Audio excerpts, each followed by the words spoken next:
जय हिंद दोस्तों। दोस्तों समझिएगा, आज का मेरा टॉपिक का क्या है, भूगोल। भूगोल दोस्तों, भूगोल क्या है दोस्तों, जो क्लास ट्वेल्थ के लिए दोस्तों मोस्ट इम्पोर्टेंट है दोस्तों। जो मॉडल पेपर ये क्वेश्चन पूछे गए थे ना 2020 में, है ना। तो देखते हैं दोस्तों कौन कौन से क्वेश्चन पूछे गए। तो अगर हम इन क्वेश्चन को याद कर लेते हैं दोस्तों, तो इनसे बाहर कुछ नहीं आएगा, ठीक है ना। स्टार्ट करते हैं। देखिए, पहला क्वेश्चन है दोस्तों, जापान के हिरोशिमा और नागासाकी परमाणु बम कब गिराया गया था। दोस्तों अगर ये क्वेश्चन आया तो परमाणु जापानी हिरोशिमा और नागासाकी परमाणु बम कब गिराया गया था, तो दोस्तों याद रखना ये 1945 में गिराया था। 1945 को गिराया गया था दोस्तों, है ना, जापान ने। और किसने गिराया था दोस्तों, अमेरिका ने गिराया था दोस्तों, है ना। आज भी वहाँ की स्थिति बहुत बेकार है दोस्तों। कोई भी वहाँ पर पैदा होता है तो वो क्या होता है, लंगड़ा या लूला पैदा होता है, ठीक है ना, याद रखना दोस्तों, है ना। तो याद रखना जापान दोस्तों, जापान की जो राजधानी है वो टोक्यो है ना। ये मुद्रा युआन युआन है, तो याद रखना येन, युआन नहीं, युआन तो इसकी चीन की हो जाएगी, है ना। और अगर मुद्रा पूछेगा तो इसकी येन मुद्रा है, ठीक है ना, याद रखना। नेक्स्ट क्वेश्चन देखते हैं दोस्तों। देखिए 1991 में मुख्य घटना क्या थी। जो 1991 दोस्तों, 1991 मुख्य घटना क्या थी, आपको पता है दोस्तों, सोवियत संघ का विघटन कब हुआ था, 1991 में हुआ था। तो ये भी क्वेश्चन याद रखना, ये भी कई बार पूछा गया है, ठीक है ना। अब देखिए तीसरा क्वेश्चन है, किसने खुले द्वार की नीति अपनाई थी। दोस्तों खुले द्वार की नीति ये किसने अपनाई थी दोस्तों, याद रखना ये चीन ने अपनाई थी। चीन दोस्तों, चीन की राजधानी बीजिंग है। और बीजिंग दोस्तों, चीन की राजधानी में बात करूँ तो चीन दोस्तों, ये क्या है, एशिया का सबसे बड़ा देश कौन सा है, चीन है दोस्तों। एशिया का मरीज भी किसे कहा जाता है, चीन को कहा जाता है। तो ये भी आप बात याद रखना, है ना, याद रखना, है ना। युआन इसकी मुद्रा है ना।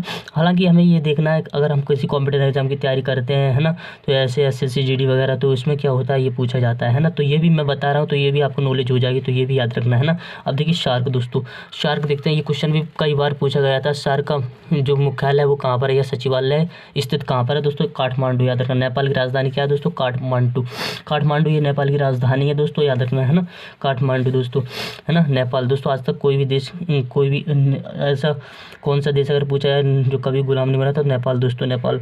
अभी हाल ही में दोस्तों क्या हुआ है, जब नेपाल हो गया, जो चीन से अभी झगड़ा हुआ है हमारा देश का, है ना, तो इससे क्या नेपाल ने मना कर दिया कि मैं अभी किसी के बीच में नहीं लड़ूंगा, है ना। जब लड़ाई होती है तो देश क्या होते हैं, बंटते हैं। तो जो नेपाल है, नेपाल ने सीधा मना कर दिया है कि मैं किसी के बीच नहीं लड़ूंगा, है ना। तो ये भी याद रखना दोस्तों।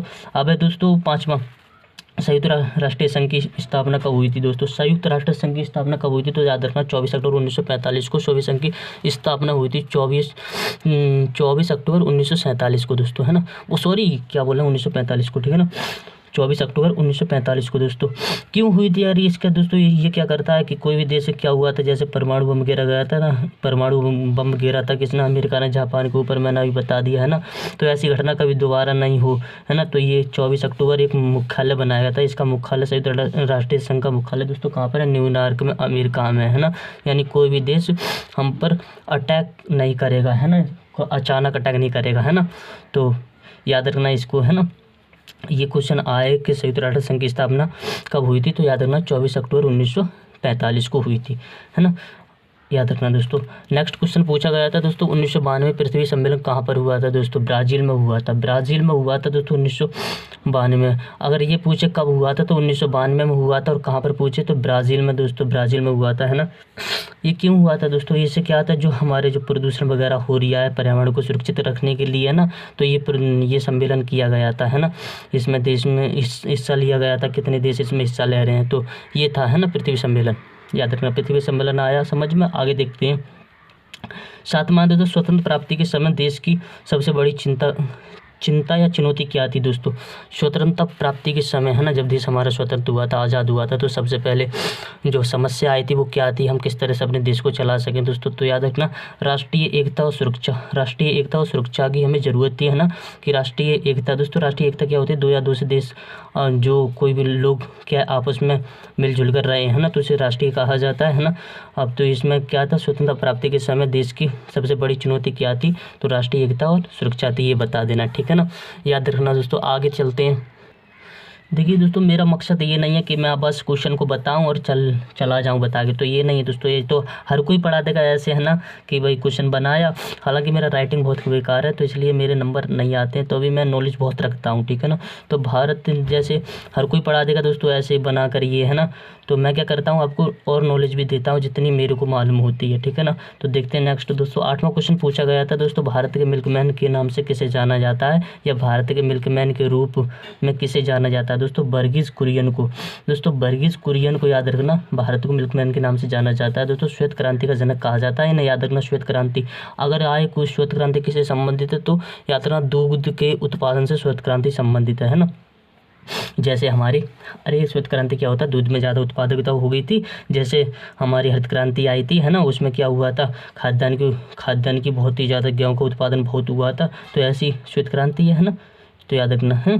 अब देखिए, ताशकंद समझौता किसके बीच हुआ था दोस्तों? किसके बीच हुआ था ताशकंद समझौता दोस्तों? ये भारत और पाकिस्तान के बीच हुआ था। और मैं बता दूं कब हुआ था, तो अगर ये पूछे कि ताशकंद समझौता कब हुआ था, तो याद रखना 1966 को हुआ था। अगर ये पूछे ताशकंद समझौता किसके बीच हुआ था, तो भारत और पाकिस्तान के बीच हुआ था। भारत की राजधानी नई दिल्ली या पाकिस्तान की राजधानी आपको पता है इस्लामाबाद है ना, याद रखना, ये याद रखना तुम, है ना। अब नेक्स्ट क्वेश्चन है दोस्तों, आपातकाल किस तारीख को हस्तित हुआ था या घोषित हुआ था, ठीक है ना, घोषित हुआ था। राइटिंग बहुत बेकार है दोस्तों, ठीक है ना। तो आपातकाल ये क्या है, मैं खुद ही लिखता हूँ और खुद ही नहीं पढ़ पाता हूँ, है ना। तो ऐसा, चलो कोई बात नहीं फिर है। आपातकाल किस तारीख को घोषित हुआ था दोस्तों? याद रखना, ये 25 दिसंबर होगा यहाँ पर, ठीक है ना। 25 दिसंबर 1975 को, 25 दिसंबर 1975 को दोस्तों क्या हुआ था, आपातकाल घोषित हुआ था दोस्तों। आपातकाल, देखिए दोस्तों, जो आपातकाल लगता है ना, वो कब क्यों लगता है आपातकाल? तो ये 300, हमारे भारत में अनुच्छेद है 352 के तहत आपातकाल लग जाता है, ठीक है ना, आपातकाल, ठीक है ना। याद है, आपातकाल में क्या होता है दोस्तों, एक भुखमरी स्थिति पैदा हो जाती है ना। और ये पूछा जाए ना, ये कब लागू हुआ था, तो ये सन आप याद रखना 25 दिसंबर 1975 को लगा था, है ना। और किसके शासन में लगा था उस समय? प्रधानमंत्री कौन थी दोस्तों? इंदिरा गांधी थी, ठीक है ना। इंदिरा गांधी कौन थी दोस्तों? पंडित जवाहरलाल नेहरू की पुत्री थी, है ना, याद रखना। अब देखिए, चिपको आंदोलन किस राज्य से शुरू हुआ था दोस्तों? चिपको आंदोलन काफ़ी जगह चला था। एक ताड़ी विरोधी आंदोलन भी चला था, वो कब चला था दोस्तों? वो ताड़ी विरोधी आंदोलन पूछा, वो आंध्र प्रदेश में चला था दोस्तों, है ना। अगर चिपको आंदोलन पूछे किस राज्य में शुरू हुआ, सबसे पहले दोस्तों हम बात करें तो ये सबसे पहले उत्तराखंड में शुरू हुआ था दोस्तों, उत्तराखंड, है ना। 2000 में क्या हुआ था, ये हमारे हिस्सा हुआ करता था दोस्तों उत्तराखंड, है ना। और इसे अलग कर दिया गया था उत्तर प्रदेश से हटाकर, तो याद रखना उत्तराखंड दोस्तों, उत्तराखंड, है ना। तो क्या पूछा, चिपको आंदोलन किस राज्य से शुरू हुआ था, तो उत्तराखंड से हुआ था, है ना। चिपको आंदोलन में क्या था दोस्तों, ये चिपको आंदोलन में क्या थे, जो लोग थे पेड़ नहीं काटने दे रहे थे, है ना, पेड़ों को चिपक जाते थे, है ना, कि हम पेड़ नहीं काटने देंगे, है ना। तो इसी के लिए इनका नाम पेड़ों को चिपक जाना, इसलिए इसका नाम क्या पड़ा था, चिपको आंदोलन पड़ा था, है ना। बहुत सारे लोगों की इसमें मृत्यु हो गई थी दोस्तों। और राजस्थान सरकार में, जो राजस्थान है वो वहाँ पर भी ये चला था, है ना। तो राजस्थान में दोस्तों क्या हुआ था, एक बार काफ़ी सारे पेड़ काट दिए गए थे, तो लोगों की भी हत्या हो गई थी उसमें, है ना। लोग बचा रहे थे तो मान नहीं रहे थे, है ना। तो उसके लिए क्या हुआ था, राजस्थान में क्या बिश्नोई पुरस्कार दिया जाता है। पूछता है बिश्नोई पुरस्कार किससे संबंधित है, तो चिपको आंदोलन से संबंधित है। पेड़ों की सुरक्षा के लिए कौन सा पुरस्कार दिया जाता है, तो बिश्नोई पुरस्कार दिया जाता है। बिश्नोई एक व्यक्ति का नाम था, ठीक है ना, वो बिश्नोई नहीं जो अभी गैंगस्टर है ना। गोवा भारतीय संघ का एक स्वतंत्र राज्य कब हुआ दोस्तों? गोवा भारतीय संघ का, देखिए गोवा भारतीय संघ का एक स्वतंत्र राज्य कब हुआ था दोस्तों? याद रखना, गोवा 1987 में हुआ था दोस्तों। गोवा भारत का सबसे छोटा राज्य क्या है दोस्तों? गोवा, है ना, गोवा। इसमें दोस्तों मात्र 2 जिले हैं, इसमें 2 जिले, जैसे हमारे उत्तर प्रदेश में 75 जिले हैं ना, तो इसमें 2 जिले हैं, ओनली फॉर 2, है ना। तो याद रखना, भारतीय संविधान के किस धारा के अंतर्गत अस्पृश्यता का छुआछूत का अंत किया जाता है? देखिए मैं बताता हूँ कि जो छुआछूत क्या होती है दोस्तों, है ना। अगर पूछे भारतीय संविधान की किस धारा के अंतर्गत अस्पृश्यता छुआछूत का अंत है, तो याद रखना धारा 17, यहाँ अनुच्छेद भी हो सकता है, धारा 17 दोस्तों छुआछूत, है ना। तो याद रखना ये है। अब देखिए दोस्तों, वीडियो लॉन्ग हो गया, तो मैं बस दोस्तों अगला वीडियो और बनाऊंगा। तो ये 13 क्वेश्चन थे, याद कर लेना, और है ना, मैंने बहुत और बता दिया आपके लिए। तो 13 क्वेश्चन थे, है ना, और नेक्स्ट और वीडियो इसकी बनाऊंगा, मैं प्रैक्टिस कराऊंगा, ठीक है ना। तो ये याद कर लेना दोस्तों। अच्छा लगा वीडियो को तो लाइक और शेयर करना चलो करा ही देता हूँ, है ना, नेक्स्ट जल्दी में। देखिए यूरोपीय संघ की स्थापना हुई थी, तो 1992 में हुई थी, याद कर लेना। जो क्या है दोस्तों, इंडियन नेशनल आर्मी, IN एक का नेतृत्व किसने किया था? सुभाष चंद्र बोस ने किया था। सुभाष चंद्र बोस का जन्म कटक में हुआ था दोस्तों, उड़ीसा में पड़ता है कटक, है ना। भारतीय संविधान के किस अनुच्छेद के अंतर्गत आपातकालीन घोषणा की थी? मैंने बता दिया 352 में आपातकाल लग जाता है। वर्तमान में सार्क देशों की संख्या दोस्तों 8 है, ये भी याद रखना। प्रथम गुटनपेच सम्मेलन कहाँ पर हुआ था दोस्तों? बेलग्रेड में हुआ था, इंडोनेशिया में पड़ता है ना। ताड़ी विरोधी आंदोलन बता दिया दोस्तों, ये आंध्र प्रदेश में शुरू हुआ था, याद रखना, ठीक है ना। तो अच्छा लगा वीडियो को तो लाइक और शेयर करना, ठीक दोस्तों।